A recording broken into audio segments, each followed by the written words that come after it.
Today's Brad Jack of all Ventures, Master None, still better than Master One. Today I'm finishing up my walk with her, my run with my dog, because she doesn't want to run the rest of the way home. She's ready to walk, and I think it's time to slow down too, and maybe I can make this video. I kind of want to talk a little bit about what's in the news today, which is the Tesla battery exploded inside somebody's kitchen in Cary, North Carolina, over the weekend. And fortunately, a little bit of digging I've been doing, at least maybe Google's smart enough to give me local news reports. I couldn't find nothing sensationalized to the story, which I figured there'd be something sensationalizing the story, because what better thing to do than rip on Tesla, especially when a battery explodes. But the truth of the matter is, it's a 12-volt battery. It's a low-voltage battery. And I thought, actually, what appears to be the truth, which actually the more digging I did, it's like how much you know. You think you know enough to know what's right, but not enough to know you're wrong. And for me, the 12-volt battery that's inside of my car, which I'm fairly familiar with because I got another video. It's actually my most popular video right now. I experienced Tesla on a flatbed about a year and a half ago, and the guy ran his main battery down all the way well below zero, didn't slow down, basically created a very big problem for himself trying to push the limits and rush things when he could have just slowed down and made it supercharger. Anyways, he had to call a flatbed or tow truck to pick him up, drive him the last couple miles to supercharger. And because he ran the battery all the way down, it wouldn't charge. And while they were trying to get it to charge, there's a 12-volt battery in the system that gets its, just like a 12-volt battery on your regular car, gets charged from the alternator and from the main engine driving the car. The 12-volt battery on a Tesla gets charged from the main battery. And that keeps it charged so you can run all the standard car electronics and electrical system on the 12-volt battery, which is standard across the automotive industry. So they have a little 12-volt battery that gets charged off the car. Well, what happens in my other video, which I'll have the link in the description to the playlist that has a few videos on the subject, and the guy's 12-volt battery went dead because he was probably running flashers and stuff like that while waiting for the car to be towed. And once it got towed, and then it wouldn't start taking a charge because it was completely dead. And eventually that 12-volt battery went dead because it couldn't be charged. It's like running the flashers and everything on your gas car, or leaving your lights on in your gas car without the motor running. Eventually that battery's going to go dead. So that battery went dead, and the charge cable was inserted in the charge port. And when the battery went dead, you couldn't unlock the charge cable to get it out of the charge port, and it was still on the guy's truck. So there ended up being like over an hour experience, which a lot of it I got on raw unedited footage that I put up on YouTube a year and a half ago. And like I said, recently it's getting quite a bit of attention. So anyways, I'm pretty well versed on the 12-volt battery system, and that's why this particular case has caught my attention. And the 12-volt battery in the one video on the news makes it seem like Tesla's doing something new with their 12-volt system and using a special lithium-ion battery, where initially I just figured it was like the one in my car, is a lead-acid battery from it's a 2018 Model X, so they've come a ways in the last 5 years.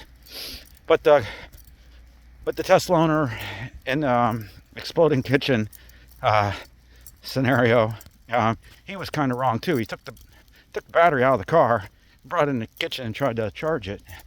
And you really can't. You gotta know what you're doing a little bit with lithium-ion batteries. It's not the same as lead acid, and he probably contributed to the fire.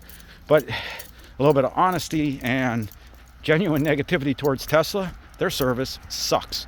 And if you watch my video from a year and a half ago, I was trying to get a hold of Tesla service.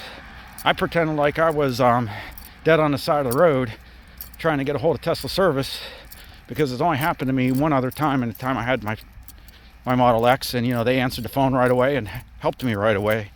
Well, this time I pretended that I was dead on the side of the road, and it took them like 15-20 minutes to even respond to my request with well, we'll help you as soon as we can. And I was already on the road once they finally got back to me, like, how can we really help you? And I don't know, it's probably 45 minutes or an hour later. That's how long it takes Tesla to respond to you, or in that particular instance. Come on, Snoodle. What's wrong with you, Noodle?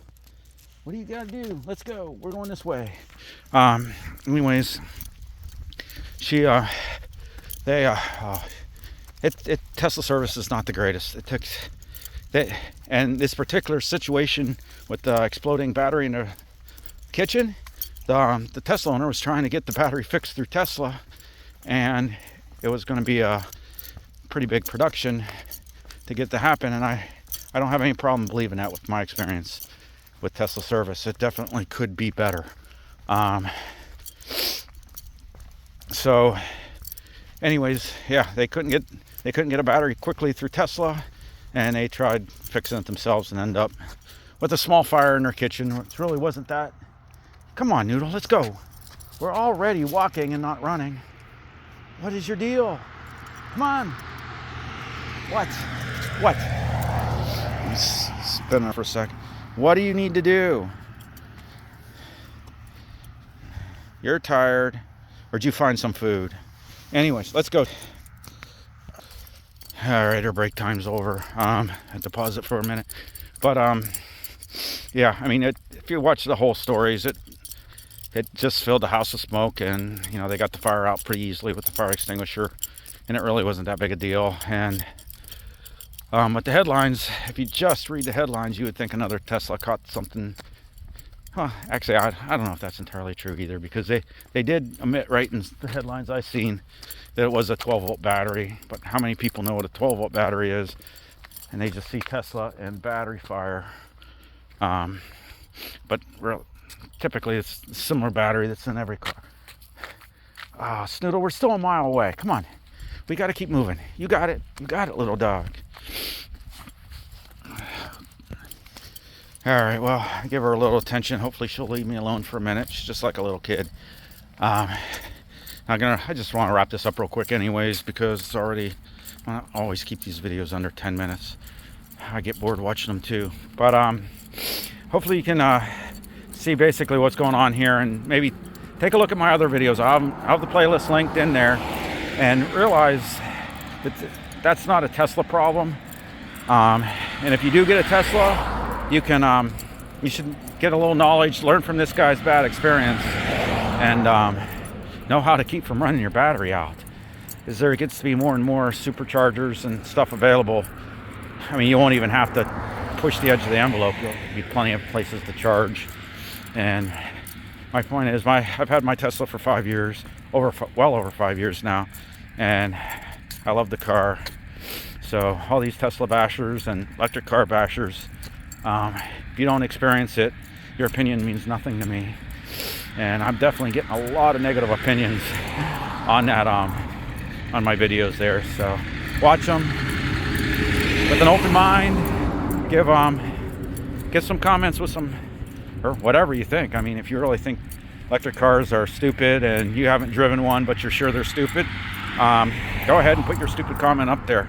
I'll disregard it like I do all the others that are, well, I don't know. I've tried to, probably wasted too much time trying to comment back to some of these people that make some stupid comments. But yeah, it's kind of a fun video to watch, because a little bit of an entertaining situation that I just happened to look into. So I am out for now. Remember, not all Teslas catch on fire. That's the point of this whole little talk here. So I'll catch you on the next one. Please like and subscribe, and let me know what you think in the comments.